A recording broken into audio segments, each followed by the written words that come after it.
So I'm excited to introduce our guest, Dr. Jharrett Bryantt. Jharrett, are you there? And sorry for the technical difficulties. My internet connection has been spotty.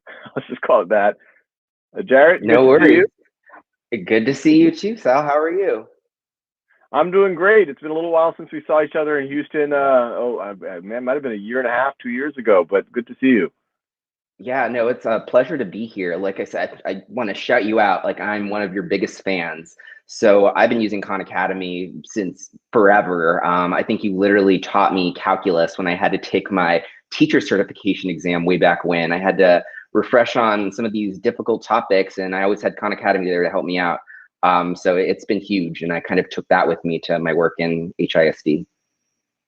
Well, it's exciting. You'd mentioned that the first time we met, and I was kind of blown away that I guess I am now so old that people who have been using Khan Academy are now assistant superintendents of major school districts. But I think you are also unusually precocious in your career, but that's flattering. And that's the exact hope of why I've always wanted to do Khan Academy and why I wanted to focus on education, because if you can empower other folks, they can then go on and empower others and do incredible things. And I think you're an incredible example of that. Houston ISD, for those who don't know, I believe it's the fourth largest or third largest school district in America. It's one of the top five, I think. Seventh largest in the country. Yep. Okay, I was close. Seventh largest in the country. I'm curious, and there's a lot to talk about. I want to talk about post-secondary success and some of the things y'all have been seeing there.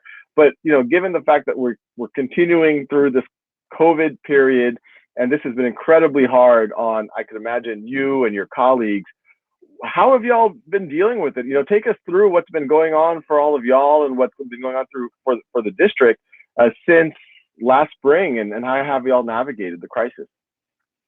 Yeah, well, fortunately, I work alongside thousands of incredible colleagues, tens of thousands of amazing teachers, our senior leadership, our superintendent, our trustees. And, in the middle of a crisis, we all rolled up our sleeves and did whatever we could for students. So, obviously we shut down the schools in March and we were virtual for quite a long time.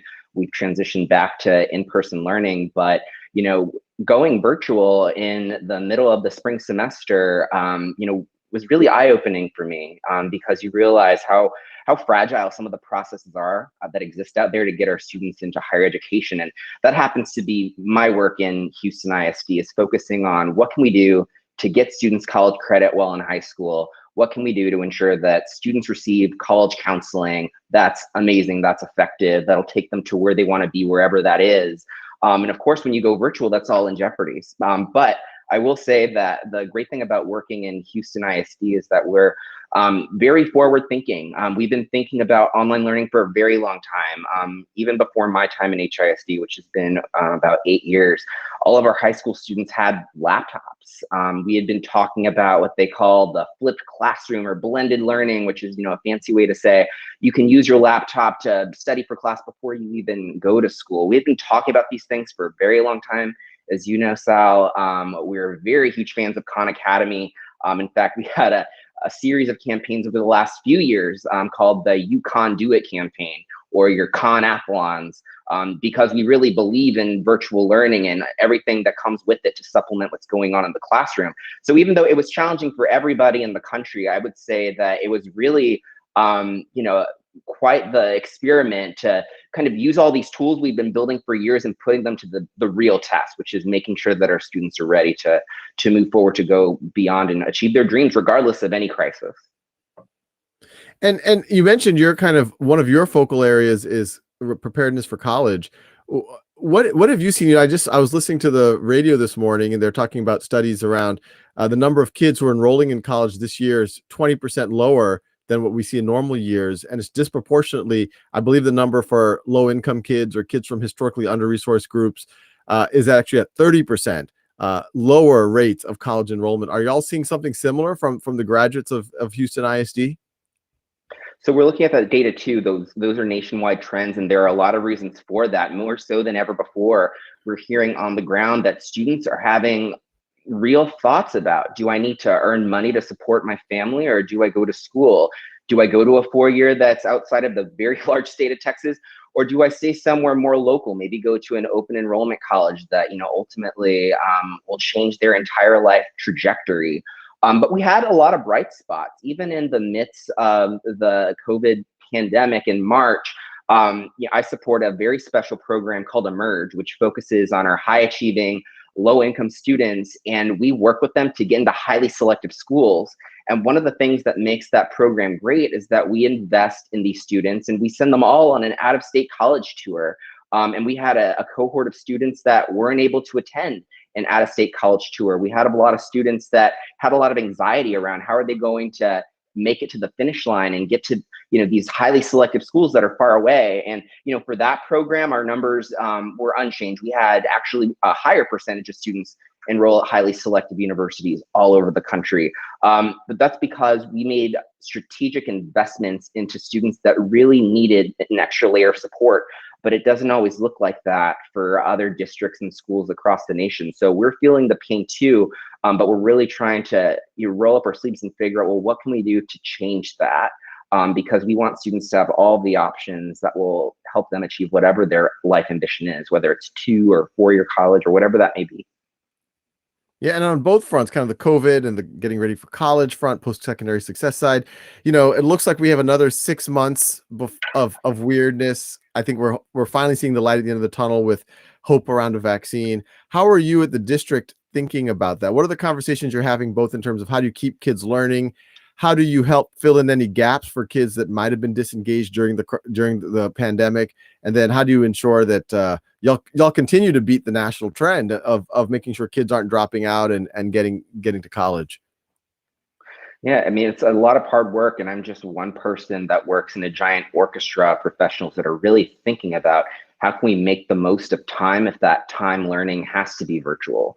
Right now, we have some students that are in-person learning, we have some students that are learning online, and we're trying to make the best of it. Obviously, we're going to have weirdness for a very long time, but I think the other piece to this is that school districts don't operate in a vacuum. We're also subject to a lot of policies, and this isn't just a Houston ISD thing.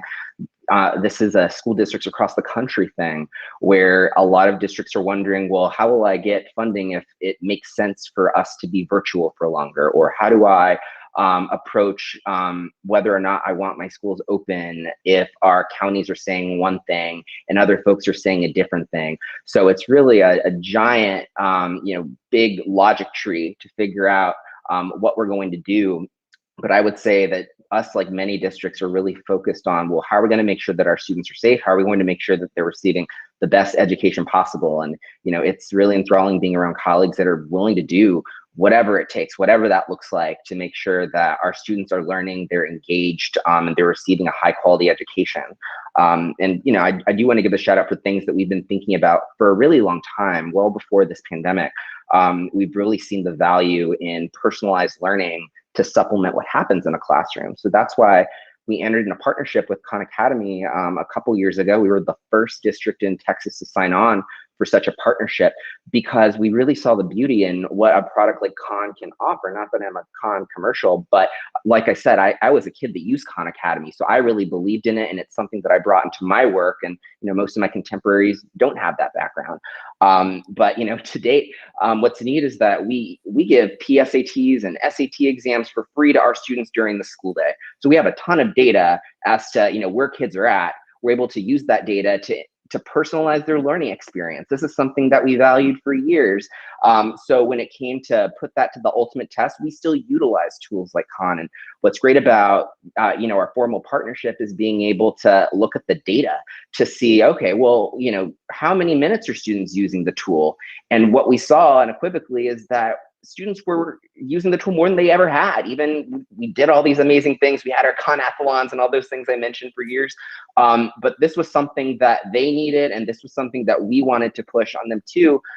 Because like I said, I was worried about how are we going to get these students the college credit that they were going for on their advanced placement exams? How, we have a lot of schools that offer associate's degrees while in high school. How are they going to, be able to finish up their coursework to get that degree? We have all these students that had all of these post-secondary ambitions as a 16 or 17-year-old, and for all that to be kind of put on the whim of something none of us have control over, it's a lot. But we're thankful that we have incredible college counselors out there on the field that are helping think through, and not to mention advocate. I think the advocacy to higher education is another piece to this. We could talk about the amazing things going on in classrooms, but systemic changes need to happen too. And it reminds me a lot about when I was leading similar work during Hurricane Harvey in Houston. Another piece of this is appealing to the universities to make sure that they know all the barriers that especially low-income students face when they're thinking about what's next after high school. So they really need to meet us halfway on a lot of different things. And we did that. So we did that. We had the instruction piece, and then we had our digital tools that we use when it made sense to use them, because we had been investing in it for years. So in that way, we were very pressing in our thinking. No, makes a lot of sense. I mean, just a couple. I'm curious about Houston ISD in particular. We've been hearing nationwide numbers about digital divide, about even where the digital divide is closed. We've been hearing 5 to 10% of kids that we're just having trouble reaching. What are those numbers looking like in Houston? What percentage of kids have had trouble accessing, digitally? How did y'all address it? And then even with that support, what percentage of the district are y'all having trouble engaging with? So I wouldn't have specific numbers on that, and we have incredible professionals in our IT division that really took the lead on some of the logistics. But I will say that it was a high priority. It was a top priority to ensure that there wasn't a digital divide in terms of devices. There was a point during this pandemic where every student that requested a device got a device, and that's something that we were able to leverage. So that way, as instruction needed to be digital, we were able to do that. So for that, we're really proud of. And then, obviously the philanthropic community and the community in general wanted to do whatever it takes to really fulfill this need for the students in Houston. And for those of you who don't know, in Houston ISD, 8 out of 10 students at least qualify for free reduced price lunch. And the number of students that are going through economic troubles certainly increased during this pandemic. So really, you have 200,000+ students that have more needs than they've ever had before when they were already in underserved communities.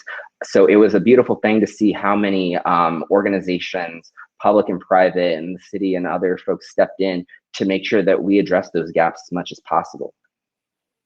That's super, super powerful. I'm curious, and I get this question a lot, and I'm fascinated to know your answer as a kind of you're a practitioner. There's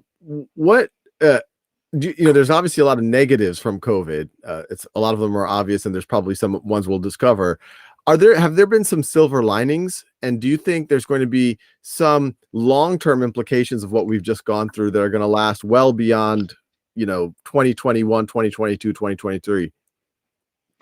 I hope so. I hope that some things change. I know that all of us want to go back to January of 2020 or December of 2019, but I'm someone who really cares deeply about urban education. And let me tell you that things weren't perfect back then either, as it relates to education for students nationwide.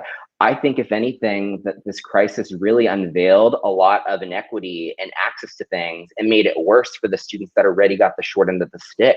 So I do hope that certain things can change. Some of that falls on school districts, other that falls on the state. I think that we could evaluate the way that, we provide funds to schools, especially during crises. I think we can think about, the role of, curriculum, the ways that we can, finance technology in a sustainable way. I hope that there are a lot of conversations that just show that when things like this happen, we really need systemic level change. And then there are some practical things that I really do hope change too. Now, some students really struggled in the digital learning environment, but I do want to point out something that I think was shared on this show by another guest. Some students really thrived in this environment, and maybe they didn't anticipate that, or maybe they did. But in some ways, being able to learn in a virtual way really allowed students to achieve things that maybe they wouldn't have otherwise. So I think that it's incumbent upon education officials and administrators to think about, well, how do we know the type of learning modalities that will help students achieve at the highest levels that they can? And how can we think about adjusting our programming to making sure that students have access to that type of modality? I think back to the, one-room classroom, not that I was ever in a one-room classroom, but I think a lot of practices that we still, use in education nationwide go back to that way of teaching. I don't think that classrooms, across the nation look very differently than they did 50, 100 years ago. And isn't this an amazing time to think about what classrooms could look like moving forward? There are all sorts of little nitpicky things that I could pick on, but I'll give one concrete example that I'm passionate about. So just as an individual, I'm very passionate about access to community college. And one thing that always boggled my mind was that community colleges often put requirements for students to take courses at the college. They need to score a certain number on the test, like a SAT or whatever that is. Otherwise, they'll need to go into remedial coursework. And the problem with that is when you look at open enrollment institutions of higher education, the graduation rates are abysmal. Sometimes they're in the single digits. So whatever the system is, it's not working. In some ways, I think policies like that can gatekeep students from pursuing, a degree that may have nothing to do with math or reading. So isn't this an opportunity to say, hey, how about we change that and figure out ways to get students taking courses that excite them right now without that course right now? And that's what happened during COVID. A lot of community colleges across the nation waived those requirements simply because students couldn't access those exams. But I would be curious to know what that data looks like. You may see more students thriving in their degree programs than ever before. And that's because we were forced to do something that we had been doing just to do something, and we're doing it completely different now. Things like that, I think, are all over the place. The opportunity's right, not just in education, but in industries across the field. I think we're reevaluating what remote learning and what remote working can look like. And imagine if school districts and organizations really stop thinking about who's the best person for the job close to our office. How about who's the best person for a job that lives in the entire United States, especially for small districts and small organizations?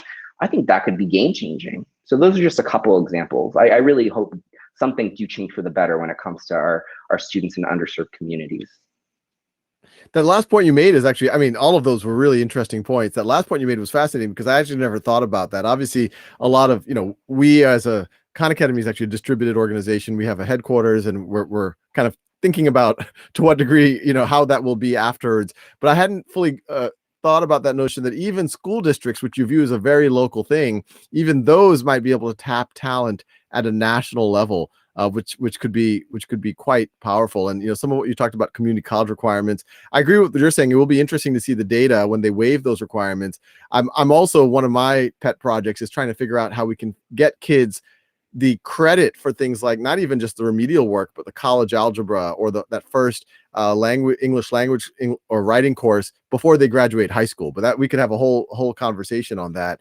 We're getting questions in coming on social media, and anyone watching, feel free to put your questions in for Jharrett. I will try to get to as many of them as possible. But we're getting a lot of questions about people curious about your career pathway. I guess I alluded to, it seems like you're on a rocket ship in terms of how quickly you're progressing. The first question is from Susana Garcia Dominguez from YouTube, who is a regular on this show. Hello, Dr. Bryantt. How did you know that you wanted to go into administration instead of being a classroom teacher? And I know you started as a classroom teacher, but tell us how that pathway works. I think most people know how to become a teacher. Most people don't know how to become assistant superintendent.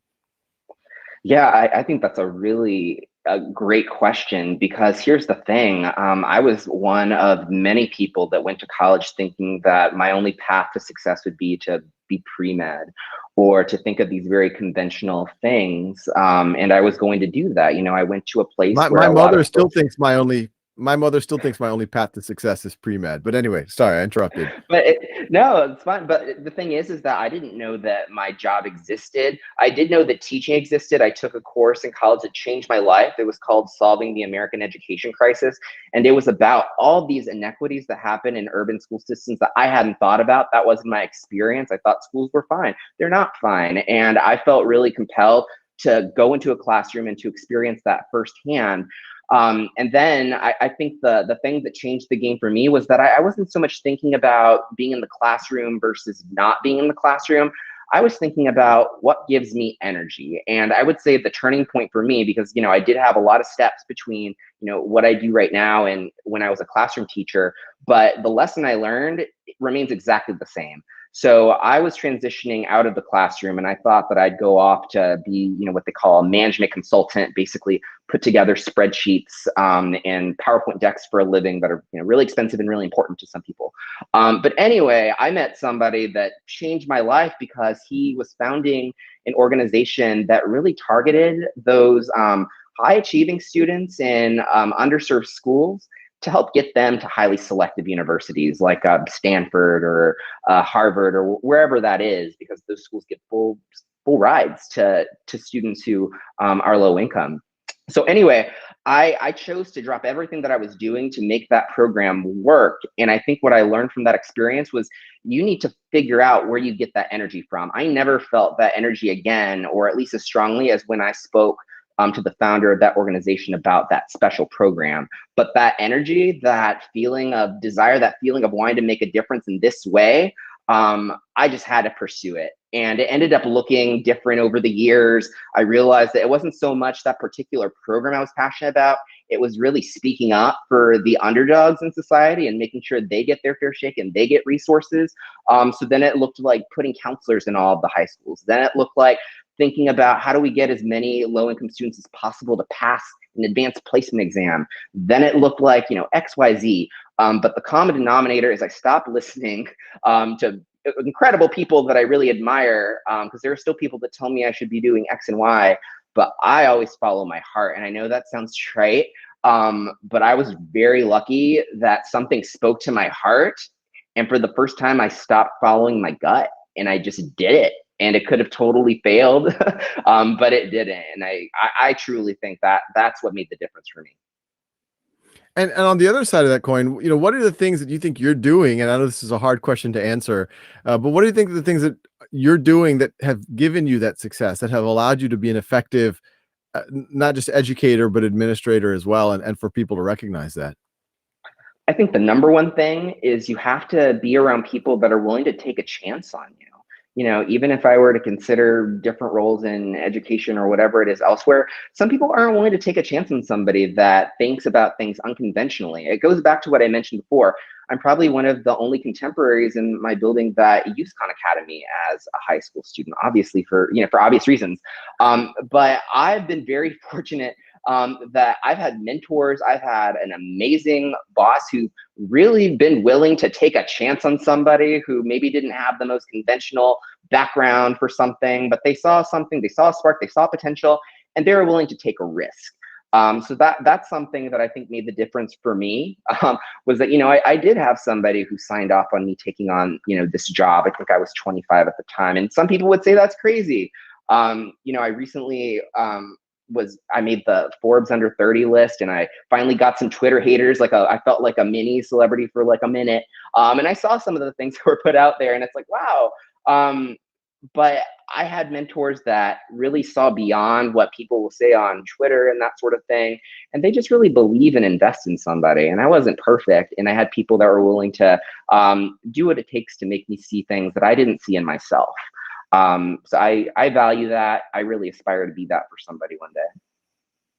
No, that's incredibly powerful. And I think it's going to be inspiring to a lot of people who are watching, people of all ages. In the time we have left, and maybe this kind of combines both parts of our conversation, your journey and also the journey of education generally, what are the things that you're most worried about right now, either in your own life or in education or in your job? And what are the things that you're most hopeful about? And any other advice you have for those watching, especially the young people out there?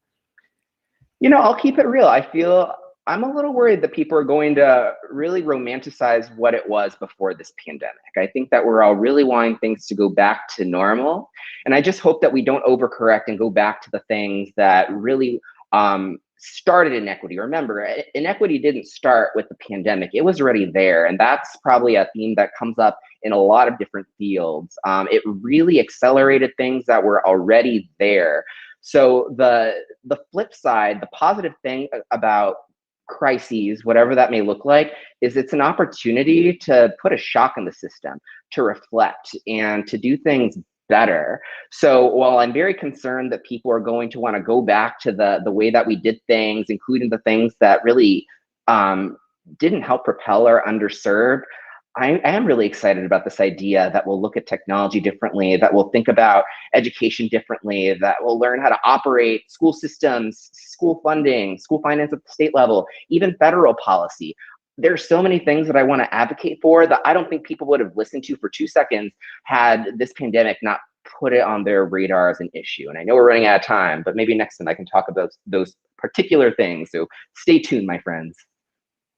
We look forward to that. Well, Jharrett, thanks for joining. And I know there's a lot of work. You have your work cut out at Houston ISD, but it sounds like y'all are doing better than most. And I think we're going to see a lot more from you in the education world, doing really great things. Thank you, Sal. It was a pleasure to be on. Thanks for joining. Well, everyone, hopefully you enjoyed that conversation. I always think we're like 10 minutes into it and I look at the clock and I'm like, oh, wow, we're almost out of time. Time flies when we're having fun, but hopefully you enjoyed that conversation with Dr. Bryantt. And I am always blown away that he actually used Khan Academy in high school and college. So good, we're having impact, but we're getting older than some of us would like to admit. But we'll see y'all. Everyone have a good end rest of your week and weekend, and we'll see you next Tuesday. We're going to have a real a good conversation, continuing the conversation about families and their ability to engage during the pandemic. But I will see you then.